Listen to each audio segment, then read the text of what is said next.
In this video, my aim is for two things: to go over a few saints that have not been introduced to the Trench Crusade world yet, but are very present in real world lore, theorize how they could be introduced to the existing lore of Trench Crusade, and then speculate on what abilities they could lend warbands, and ask if some of the saints could go over to the court, could they fit there amongst the heretics, and also discuss what types of martyrdom there are. Could some be stronger than others? So welcome back to the trenches, and let's begin.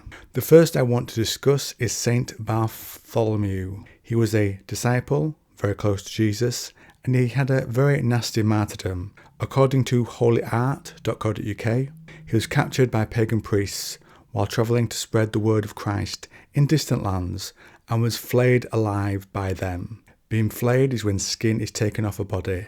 He is, in our world, the patron saint of Benevento, a place that houses his relics, and if you have a skin disease, you can pray to him for aid. In Trench Crusade, this could be some form of the Black Grail that you could pray to perhaps be cured of. In Armenia, where he was martyred, the saint had exorcised some possessed individuals, healed the sick, and restored sight to the blind, asking in return for the destruction of idols and conversion to his faith. And a note on the flaying: his eye and tongue were left intact, so perhaps the warband that choose him as a patron, they could leave those parts of themselves intact. It was only when his head was removed that he stopped preaching of his beliefs. One relic, according to relic.es, is his skin. It's kept in a small box in the shape of a bust of the saint, and it's seen as evidence of the cruelty of how he was martyred and his continued devotion. With the flayed skin angle, he can make a great desecrated saint. The continued energy from that pain to give rise to a strong level of goetic magic will be interesting.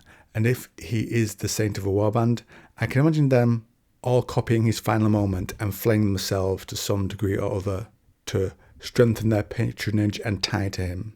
Next up, Saint Sebastian. He's noted in the Britannica as a patron saint of archers and athletes, and of those who desire a saintly death is what I meant to say there. He was also venerated as a protector from the bubonic plague and as a patron of plague victims. I think his saintly patronage could lend well to warbands of archers. Maybe they could be athletic and with the right roll of the dice, pull off crazy accurate shots or trick shots. And as a protector of the plague, perhaps some limited protection could be given against the plagues of Beelzebub.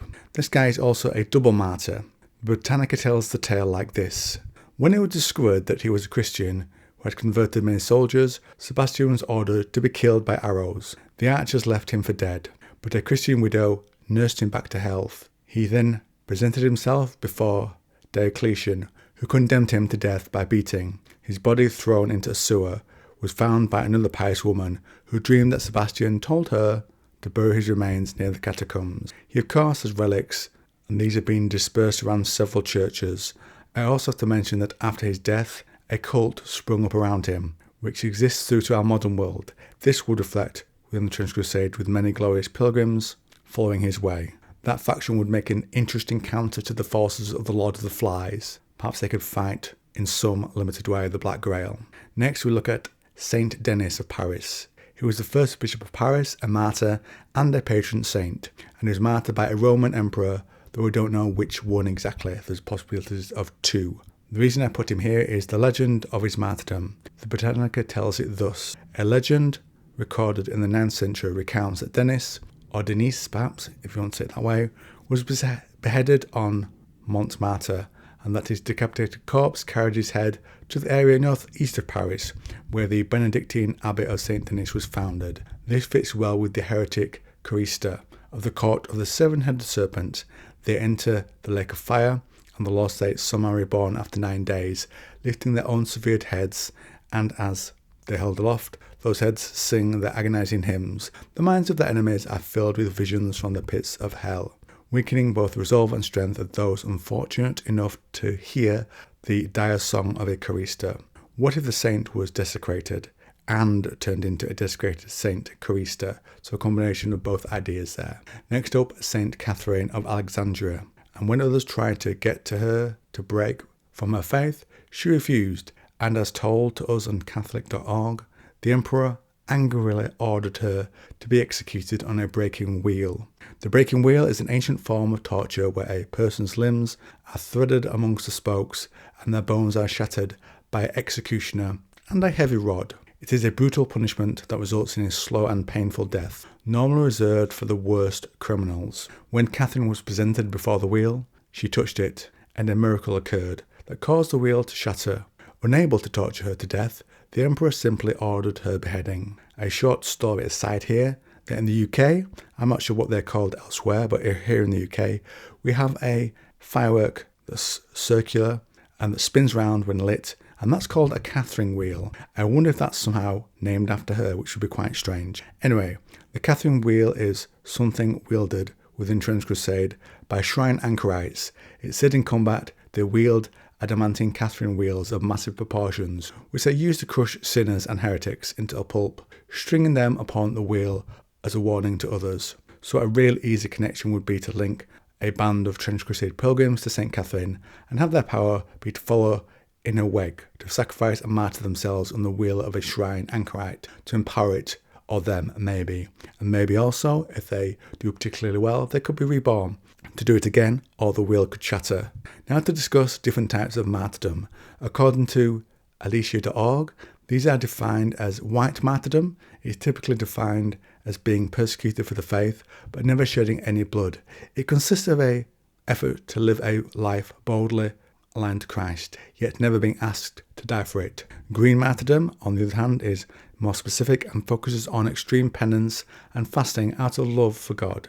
This type of martyrdom is usually associated with the hermits of Egypt, who greatly influenced Irish monasticism. This accounts for why many Irish monks sought out places of extreme solitude and harsh weather, the monastery atop Skellig, Michael, being a perfect example of both. Red martyrdom, of course, refers to giving one's physical life, bearing witness unto death. Red in this case is associated with the shedding of blood for that type. So you can see with those levels, if we think of Trench Crusade, different types of it could lend themselves to different types of power being granted. Red, the sacrifice of the self, being the most strong. So let me know what you think to this law.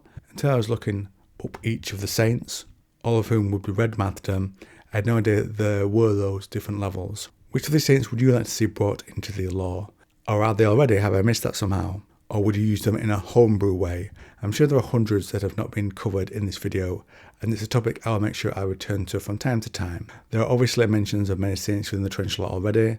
I've covered it a lot, but with the law there are always nooks and crannies that I'll fall over when going over them again, which is honestly a part that I really enjoy. It's the same with 40k and Dune. There always feels like there's something else to discover in my voyages through the law. And if you like this video on Trench Crusade, then why not try this one?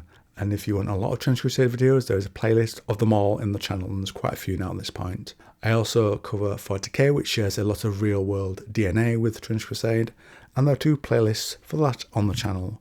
One covers absolutely everything, and the other covers on a subject I'll say specialise in, though that's overstating it a bit. A topic I like to talk about, basically, the dark age of technology.